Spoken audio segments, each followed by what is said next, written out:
இந்தியாவில் மொத்தம் 28 மாநிலங்கள் இருக்குது. இந்த 28ல் 5 தென்னிந்தியாவில் இருக்குது. தென்னிந்தியா பாஜகவிற்கு சவாலான ஒரு தேர்தல் களம் கர்நாடகாவை தவிர.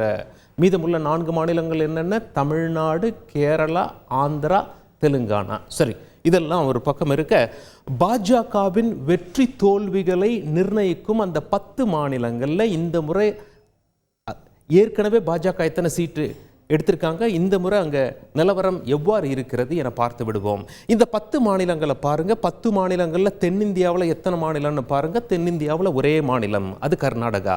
மற்றதெல்லாம் வட இந்திய மாநிலங்கள். அந்த வட இந்திய மாநிலங்களில் இந்த 10 மாநிலங்களில் மொத்தம் 337. அதற்கு முன்னாடி நாடாளுமன்ற மக்களவையில் மொத்தம் எத்தனை சீட்டு? 543 தொகுதிகள். 543ல் பாதிக்கும் ஒன்று மேலே 272 கையில் வைத்திருந்தால் அவர்கள் ஆட்சி செய்யலாம். ஆனால் பாஜக இந்த 10 மாநிலங்களில் மட்டும் 271 வச்சிருக்காங்க. அப்போது சென்ற முறை 2019 ஆட்சியை பிடிப்பதற்கு பாஜகவிற்கு பெரிதும் உதவியது இந்த 10 மாநிலங்கள் தான். பாஜக தனிப்பெரும்பான்மையாக மொத்தம் எத்தனை சீட்டுன்னு கேட்டிங்கன்னா 303. தேவைக்கு மேலே ஒரு 30 சீட்டு வச்சுருக்காங்க. கூட்டணி கட்சிகளோடு சேர்த்து தேவைக்கு மேலே ஒரு 80 சீட்டு வச்சுருக்காங்க. 352 கிட்ட இருக்காங்க. சரி, இதெல்லாம் ஒரு பக்கம் இருக்கையில் இந்த 10 மாநிலம் பாஜகவிற்கு மிக முக்கியமான மாநிலம். இந்த 10 மாநிலங்கள்லையும் சேர்த்து எத்தனை சீட்டுன்னு கேட்டிங்கன்னா 337. பாஜக ஏற்கனவே எத்தனை ஜெயிச்சிட்டாங்க இந்த 10 மாநிலத்தில்? 271. தேவைக்கும் 1 குறைவாக. மற்ற கட்சிகள்லாம் சேர்ந்து 66 மட்டும்தான் ஜெயிச்சிருக்காங்க. அப்போ புரிகிறதா இந்த 10 மாநிலங்கள் பாஜகவிற்கு எவ்வளவு முக்கியமான மாநிலம் என்று. சரி, ஏற்கனவே நிலவரம் எப்படி இருந்தது, இந்த முறை எப்படி இருக்கு? முதல்ல அந்த மாநிலங்களை வேகமாக படிச்சிடறோம், ஒவ்வொரு மாநிலமாக பார்ப்போம். உத்தரப்பிரதேசம் 80 தொகுதி, மேற்கு வங்கம் 42 தொகுதி, மகாராஷ்டிரா 2வது இடத்துல இருக்கு 48 தொகுதி, பீகார் 40 தொகுதி, கர்நாடகா 28, மத்திய பிரதேசம் 29, ராஜஸ்தான் 25, ஒடிசா 21, ஜார்க்கண்ட் 14, ஹரியானா 10. சரி, அப்படியே உள்ள போவோம். இப்போ எத்தனை சீட்? உத்தரப்பிரதேசம் தாங்க இந்தியாவிலேயே அதிகமாக மக்களவை தொகுதிகள் கொண்ட ஒரு மாநிலம். அங்கே மட்டும் மொத்தம் 80 சீட்டுகள். ஏற்கனவே பாஜக 2014 நரேந்திர மோடி அவர்கள் முதலாக பிரதமராக பதவியேற்ற போது 73 ஜெயிச்சிருந்தாங்க. 71 சொந்தமாக, 2 கூட்டணி கட்சி. ஆனால் அடுத்த தேர்தலில் சில சீட்டுகள் குறைஞ்சது. 64 ஜெயிச்சிருந்தாங்க, 62 பாஜக, 2 கூட்டணி கட்சி. சீட்டுகள் குறைந்ததற்கு காரணம் என்ன? எலியும் பூனியுமாக இருந்த மாயாவதியும் அகிலேஷ் யாதவும் ஒன்றாக கூட்டணி சேர்ந்து விட்டார்கள். அதனால் சீட்டுகளை சற்றே அள்ளிவிட்டார்கள். பாஜகவுக்கு குறைந்து விட்டு இவங்க கூட்டணிக்குள்ள காங்கிரஸ் வர முடியல. மாயாவதி அங்க ஒரு பெரிய சக்தி, 20% வாக்கு வங்கியை கையில் வைத்திருக்கிறார் என்பது குறிப்பிடத்தக்கது. ஆனால் இம்முறை மாயாவதி சமாஜ்வாதி பார்ட்டியோட கூட்டணி வைக்கல, காங்கிரஸ் கட்சியோட கூட்டணி வைக்கல. காங்கிரஸும் சமாஜ்வாதியும் ஒன்று சேர்ந்திருக்காங்களே தவிர மாயாவதி தனியாக களம் காணுகிறார். 20% வாக்கு வங்கி என்பது பெருசு. உதாரணத்துக்கு பாஜகவில் உத்தரப்பிரதேசத்தில் 64 ஜெயிச்சிருக்காங்கன்னா ஒரு 50% வாக்கு வங்கி பாஜக கையில் வச்சிருக்காங்கன்னா, காங்கிரஸும் சமாஜ்வாதியும் சேர்த்தால் சுமார் 23லேருந்து 25 தான் கையில் வச்சிருப்பாங்க. மாயாவதியும் இவங்களோட சேர்ந்துருந்தாங்கன்னா 45% கையில் வைத்து பாஜகவை எதிர்க்கும் மிகப்பெரிய சக்தியாக உருவாக்கி இருப்பாங்க. ஆனால் மாயாவதி ஒன்று சேரலை, இவங்களோட சேரலை, தனித்து நிற்கிறார்கள். இதனால தான் அங்கே உள்ள கட்சிகள்லாம் மாயாவதி பாஜகவின் பி டீம், அதனால தான் தனியாக நின்றார்கள். வாக்குகளை பிரித்து விட்டார்கள். பட்டியலின மக்களுடைய வாக்குகள் முழுமையாக பிரிந்துவிடும். 20% வாக்குகள் அங்கே. இது பாஜகவிற்கே சாதகமாக அமையும் என்று பார்க்கப்படுகிறது. எனினும் பாஜக 80ல் ஏற்கனவே 64 ஜெயிச்சிருக்காங்க, மீதம் இருக்கிறது 16. அந்த 16ல் பாஜகவின் சீட்டு கூடுமா குறையுமா என்பதை நாம் பார்க்க வேண்டியிருக்கும். உத்தரப்பிரதேசம், மகாராஷ்டிராவை பொறுத்தவரை 48 சீட்டுங்க. இங்கே பாஜக கூட்டணி 41 கையில் வைத்திருக்கிறார்கள் 2019 தேர்தலில். ஆனால் அப்போ ஒரிஜினல் சிவசேனா பாஜகவோடு இருந்தது, உத்தவ் தாக்கரேவுடைய சிவசேனா. அதற்கு பிறகு சிவசேனா உடைந்து விட்டது. ஏக்நாத் ஷிண்டே பாஜகவோடு வந்துட்டார். சிவசேனாவின் உத்தவ் தாக்கரே காங்கிரஸ் கட்சியோடு இப்போ இருக்கார். அதே நேரத்தில் காங்கிரஸுக்கு ஒரு பலவீனம் என்னன்னா, அஜித் பவார் பிரிஞ்சு போயிட்டார் சரத் பவார் கிட்ட இருந்து. தேசியவாத காங்கிரஸ் கட்சியும் உடைந்து விட்டது. அஜித் பவார் பாஜகவோட சேர்ந்துட்டார், அதிகாரத்தில் இருக்கார். சரத் பவார் காங்கிரஸோடு இருக்கார். அவங்க தேர்தலை சந்திக்காதவங்க, கட்சியை உடைச்சிட்டு போனவங்க இப்போ தேர்தலை சந்திக்க போகிறார்கள். அப்போ உண்மையான மக்கள் ஆதரவு யாருக்கு? கட்சியை உடைத்து கொண்டு போய் ஆட்சியில் இருக்கவர்களுக்கா அல்லது பழைய கட்சியினருக்கா என்று இந்த தேர்தலில் தெரிய வரும். பாஜக சென்ற தேர்தலில் 48க்கு 41. இங்கே காங்கிரஸும் உத்தவ் தாக்கரேவும் அதிக நம்பிக்கையோடு இருக்கிறார்கள். நிச்சயமாக இதில் நிறைய சீட்டு வென்றெடுக்கலாம், பாஜகவின் எண்ணிக்கை குறைந்துவிடும் என்று. மகாராஷ்டிரா பாஜகவிற்கு ஒரு சவாலான மாநிலம்.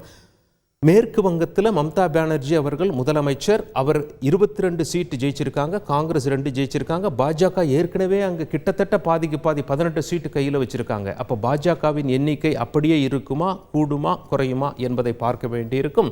மம்தா பானர்ஜியும் முழு சவாலோடு களத்தில் இறங்கி இருப்பது குறிப்பிடத்தக்கது. பீகாரை பொறுத்தவரை பாஜக 40ல் 39 ஏற்கனவே கையில் வைத்திருக்கிறார்கள்.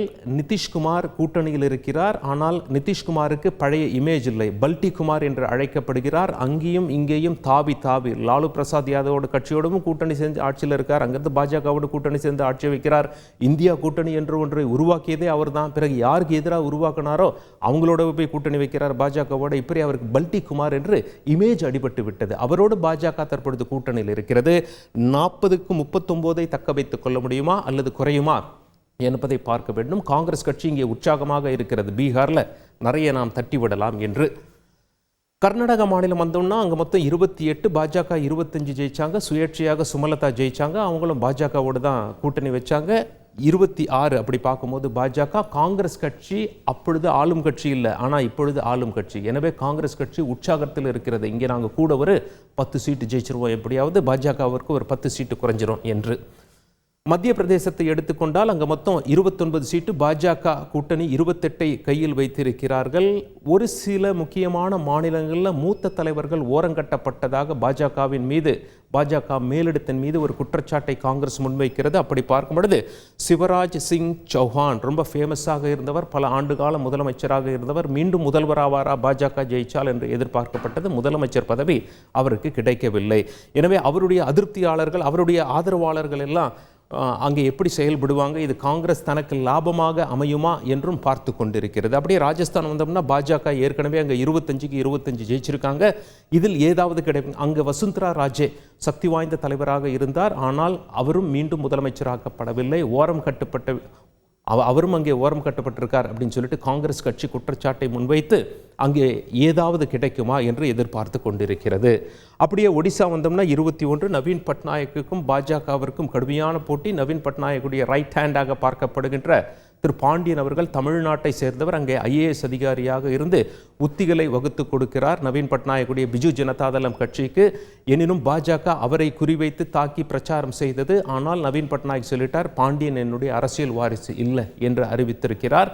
எனினும் பாஜக அங்கே எத்தனை ஜெயிக்கவிருக்கிறது என்று நாம் பார்க்க வேண்டியிருக்கும். ஏற்கனவே பாஜக அங்கே 8 ஜெயிச்சிருக்காங்க 21ல். கூடுமா குறையுமா என்பதை பார்க்க வேண்டும். ஒடிசாவில் பாஜக வளர்ந்து வருவது குறிப்பிடத்தக்கது. ஜார்க்கண்டில் மொத்தம் 14 தொகுதி, பாஜக 12 கையில் வைத்திருக்காங்க. ஆனால் இந்த முறை முதலமைச்சர் ஹேமந்த் சோரனை அமலாக்கத்துறை கைது செய்தது. அனுதாப அலை ஹேமந்த் சோரனின் கட்சியை நோக்கி வீசுமா, ஜார்க்கண்ட் முக்தி மோர்ச்சாவை நோக்கி வீசுமா? இது அந்த கட்சிக்கு சாதகமாக அமையுமா, பாஜகவிற்கு பாதகமாக அமையுமா, அல்லது சீட்டை தக்க வைத்துக் கொள்ளுமா பாஜக என்பதை நாம் பார்க்க வேண்டியிருக்கும். அப்படியே ஹரியானாக்கு வந்தோம்னா 10க்கு 10 பாஜக வாங்கியிருப்பது குறிப்பிடத்தக்கது. அந்த 10ஐ பாஜக தற்காத்து கொள்ளுமா அல்லது அதில் சில சீட்டுகள் உடைவதற்கான வாய்ப்புகள் இருக்கிறதா என்று பாஜக வெற்றி தோல்வியை தீர்மானிக்கும் இந்த மிக முக்கிய 10 மாநிலங்களை மக்கள் அனைவரும் உற்று பார்த்து கொண்டிருப்பார்கள். அரசியல் கட்சியினரும் ஜூன் 4ஆம் தேதி வாக்குப்பதிவு அன்று வாக்கு எண்ணிக்கை என்று உற்று பார்த்து கொண்டிருப்பார்கள். இதை தவிர பாஜகவுக்கு குஜராத்தில் ஃபுல்லாக கொடுக்குறாங்க. அங்கே 26 சீட்டு, 26 ஏற்கனவே பாஜக ஜெயிச்சிருக்கிறது. அப்படி தான் பாஜகவுடைய கவுண்ட் 303. பாஜக கூட்டணியெல்லாம் சேர்ந்து சுமார் 352 கிட்ட வந்திருக்காங்க. இந்த 10ம் மிக முக்கிய மாநிலங்கள் என்பதை நாம் புரிந்து கொள்ள வேண்டும். செய்திகளை உடனுக்குடன் தெரிந்து கொள்ள உடனே சப்ஸ்கிரைப் பண்ணுங்க.